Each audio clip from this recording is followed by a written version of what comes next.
but they did not know how to articulate it. They did not know how to make a plan. They did not know how to make what? A revolution. And this is where Islam came in for me. Because I was involved in the struggle.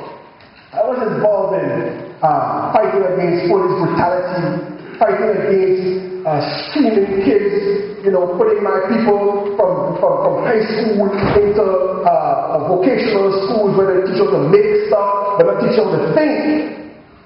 And it's because when a black kid comes into a school, that teacher sees him as a stereotype. If you're tall, you make a good basketball player. You see? Or you make a good entertainer. But they never thought about us as doctors and engineers or generals. So I was fighting against that. And I knew that at one point Christianity had a very, very important role to play in it, like Vasco da Gama. Because Christianity doesn't tell you if somebody slaps you on one side of your face, you slap him right back. It told you turn the other cheek. It told you wait for God to save you. But they had no plan. They didn't tell you exactly how you should act politically, economically, and so on.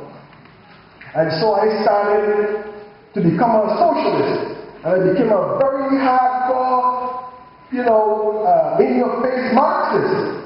And it worked for me for a while until I started to see some of these, my thinkers, my friends, my comrades in the struggle, they started to show that they had certain ecological problems. I remember one guy, a brother from South Africa, his name was Patrick. Really nice guy. This guy had a photographic memory. We could quote a book, what page it was, chapter by chapter, and give you an analysis about it. This guy was amazing. When you take this guy, you put a couple of bears in front of him, I tell you, after about half an hour, he'll be a blubbering idiot. He's making a fool of himself. What a brilliant mind like this would degrade himself to that extent with alcohol.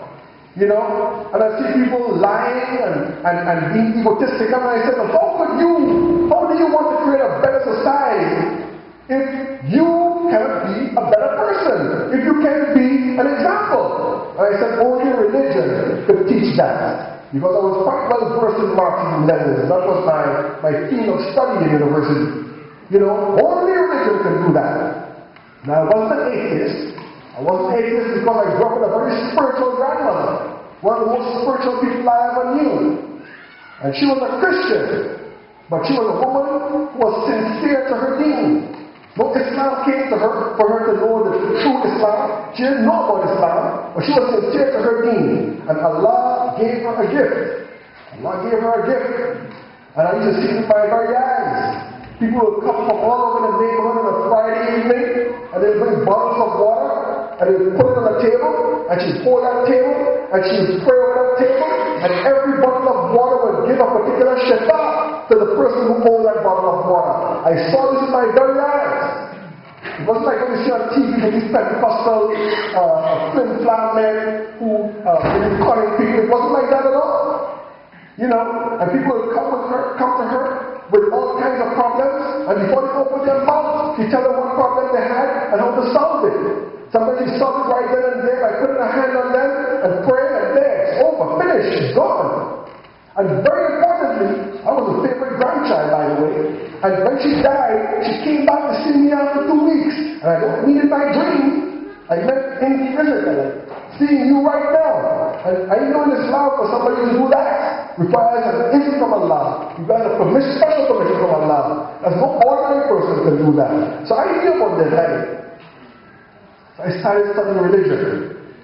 Even though my grandmother was spiritual and so on, God bless her soul, doesn't mean to say that she was in the right deen. She was mukhlis. And this is a very important lesson to learn. If we are not sincere in our religion, we will be weaker than a sincere kafir. If you are not a sincere soldier, you will be weaker than the sincere soldier. This is the rule of sincerity. And I started studying religion. and I studied all the religions except Islam. And I tried to study these religions based upon what the practitioners of these religions said.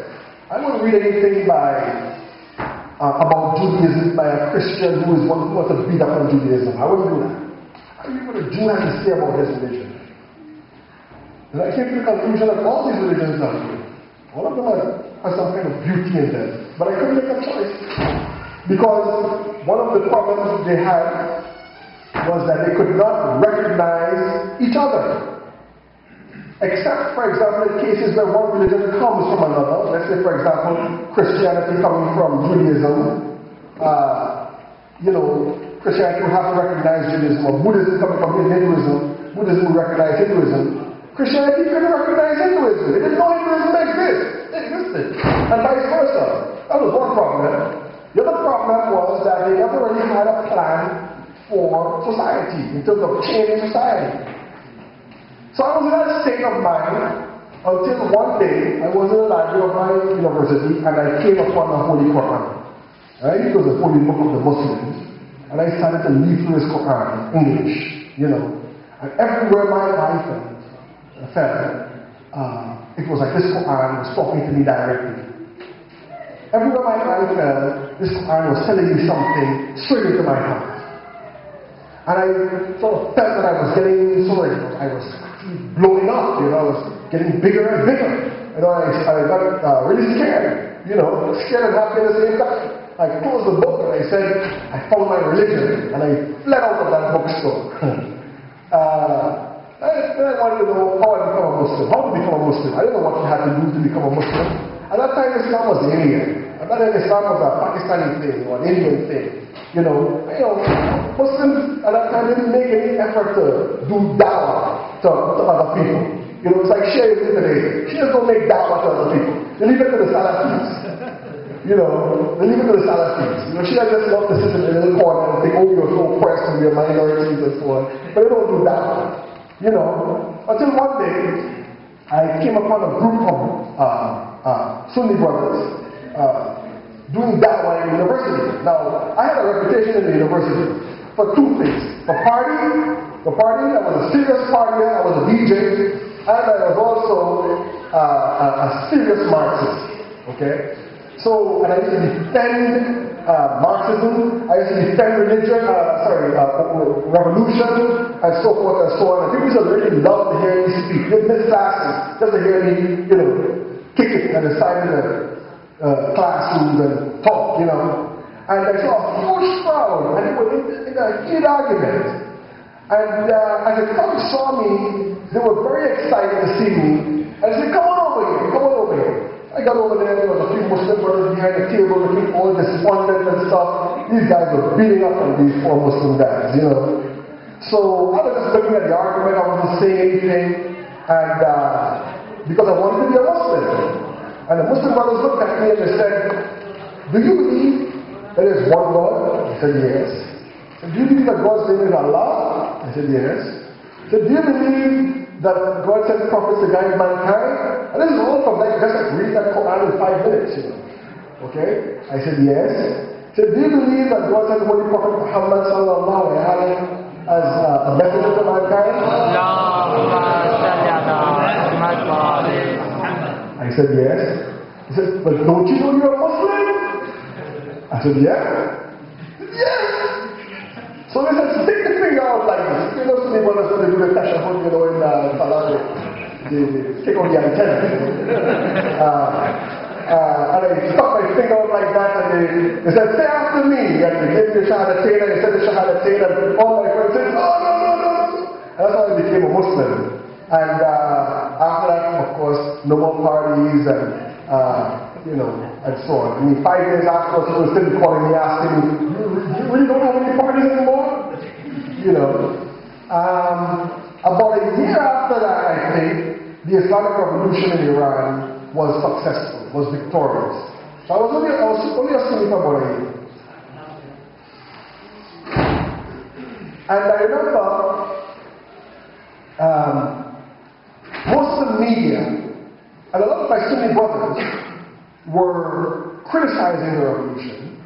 I think they were jealous, really. You know, they were criticizing their